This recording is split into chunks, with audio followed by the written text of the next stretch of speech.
So if you were to create the perfect right patient for these drugs, who's that right patient? Who wants to start with that one? Oh, familial, right? Right. Genetic. So you're going to identify the familial hypercholesterolemic. And I think those should be, if there's documentation of genetic disease, that should bypass any sort of prior authorization and go straight to therapy. Or significant risk factors with elevated LDL and who are on a statin. But let me ask it this way. So you're going to want somebody in a very thin slice who's got familial hypercholesterolemia. The effect of familial hypercholesterolemia is to raise your cholesterol, and we assume the cholesterol being high is the risk factor, not the gene per se, unless there's other alleles in there that are doing strange stuff. So if what you're treating is cholesterol and not the gene, why don't you just treat on the cholesterol? So I think I may be digressing a little bit. We had the perfect patient. In practice, I was talking about this earlier, in that LDL on maximum statin, rosuvastatin 40, can't get any higher than that. LDL still above 180, and assume adherence. Assume adherence. Had an 8-year-old nephew with an LDL greater than 300. We didn't do genetic testing, but clearly familial hypercholesterolemia. Drug was actually approved, no problem. Patient can't get it. It costs $300 out of pocket a month. Okay. So we're kind of went back a little bit, but that's the no-brainer patient. That's the no-brainer patient. That fits the evidence. But what do we do if we have somebody with no risk factors? They're on a low-dose statin, or maybe they're not on a statin, and they have an LDL of 120, 130. Given the cost of this, what do we do with that? Yeah, I think the data with the study that was done in patients with coronary vascular disease, the additional LDL reduction is a positive thing. So I think that kind of cleared maybe that up a little bit. I think still that patient that you just described there is that patient that we're still going to be in a conundrum about. Well, let's examine that patient, because I really want to examine the challenges and identify these appropriate patients, and I want to drill down on it a little bit more. 300, everybody's going to treat. Family history, everybody with that 300, no brainer. But you brought up the 120, right? That's not on a statin. Is there anybody here who wouldn't insist on a statin trial first? Or let's say they're on a statin, but they're on a moderate statin, or they were on a statin and they discontinued due to, again, perceived side effects. Then, do you re-challenge with a statin? Do you try to educate? Do you try to go down that path again?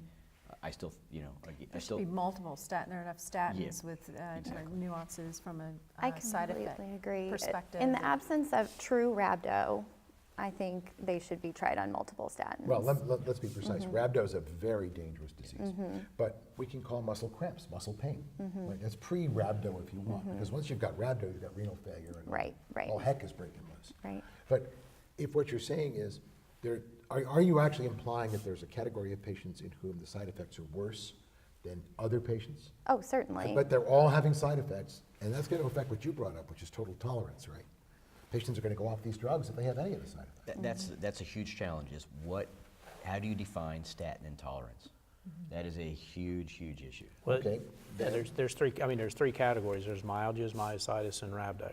And some of those patients will have elevated CKs in addition to their symptoms, but then there's also data that shows that perhaps patients that may have just the myositis end of it or the myalgia part of it could also continue to be getting muscle damage. So it kind of leaves us, especially cardiac muscle damage, so it leaves us kind of in a conundrum that if a patient starts to complain, we do this in private practice all the time, they run through 5 or 6 statins, every one of them you give, they have muscle pain, you can't treat them, then you're left with nothing left to treat the patient. So then we're putting patients on combinations of lower effective medications to try to get some LDL reduction. But I want to come back to the patient who just won't take it. That is to say, it sounds mild to us as clinicians and pharmacists and payers, in the sense that, you just had a little muscle pain, or fill in the blank, something else that you just didn't like about it. You can't get anything else. We're insisting you take it because that's mild. But to the patient, that's a lot. They're going to stop it, right? They will. They will. I think changing the statin therapy, though, you said 6. I don't know that you have to go 6, but definitely 2 or 3, because what we find at times, just as a pharmacist, is working with patients. You do see different responses to the statin therapy. And there are hydrophilic statins. There are others that have better side effect profiles. And so, you know, the point that I'm trying to make in bringing that up earlier was that, again, the outcome studies that we have with the PCSK9s are on a statin. So we have to, if we're following the medicine, we need to have those patients on a statin. And so there are a bunch of options now. There are better tolerated statins. We want them on a statin because it's the combined benefit of these drugs that is driving the reaction events. At least that's what the data Well, we that's have. what the research was done Exactly. on. There's no, and of course I'm going to ask a question for which there's no good answer. There is no good research on patients without statins on these drugs long-term, right? Not yet. Just hasn't been done, which doesn't mean they're not effective. Right. It just means the research isn't there. Right. Are you going to deny people these drugs simply because the investigators didn't construct the survey that way? Certainly patients are being denied today because Because of the cost of the drugs. I think on the muscle symptoms with statins, we don't want to discount the importance of the initial assessment of the patient before Right. they're started, making sure that we're checking thyroid levels and vitamin D levels and those underlying causes for muscle symptoms, getting a good baseline assessment, because I think that's often overlooked in these patients.